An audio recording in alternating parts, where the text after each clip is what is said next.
নামের মতো কাজেও সাকিব আল হাসানের খেলোয়াড়ি মানসিকতা অনুসরণ করতে চান তানজিম হাসান সাকিব। বিশ্বকাপে যাবার আগে বিসিবিকে দেয়া একান্ত সাক্ষাৎকারে এই পেসার জানিয়েছেন বিশ্ব ক্রিকেটে ডমিনেট করতেই নিজেকে নিয়ে কাজ করছেন তিনি। সেই সাথে ওয়ার্ল্ড কাপে পুরো দলের ইউনিটিকেই বড় অস্ত্র মানছেন টাইগার স্কোয়াডের তরুণ সাকিব। ছোটবেলা থেকেই নিজেকে প্রস্তুত করেছেন বিশ্ব আসরে নিজেকে চেনানোর জন্য। অনেক দিনে লালন করা স্বপ্ন এবার সত্যি করতে চান বাংলাদেশ দলের নতুন পেসার তানজিম হাসান সাকিব।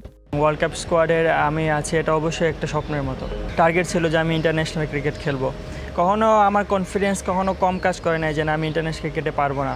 আমি এভাবে নিজেকে রেডি করছি ইন্টারন্যাশনাল ক্রিকেটের জন্য। আন্তর্জাতিক টি-20তে এই পেসার খেলেছেন মাত্র 6 ম্যাচ। এরই মাঝে হতে চলেছে বিশ্বকাপের অভিজ্ঞতা। নিজেই নিজের ক্রিটিক হয়ে জানালেন কমতি অনুযায়ী আলাদা এফোর্ট দেওয়ার চেষ্টা করেন তিনি। আমি চেষ্টা করি বল স্কিট করানোর জন্য, যাতে ব্যাটসম্যানদের খেলতে খুব ডিফিকাল্ট ফেস করা লাগে। কারণ আমি ওইরকম হাইটের অ্যাডভান্টেজ নাই আমার, তাই আমি চেষ্টা করি বলটা স্কিট এবং কাট করানোর জন্য। লাল সবুজের জার্সিতে এবার বিশ্বকাপে অভিষেক হবে 6 টাইগারের। তরুণ এই ক্রিকেটারদের কাছে অনুপ্রেরণার বড় নাম সাকিব আল হাসান। বাদ নন এই তরুণও।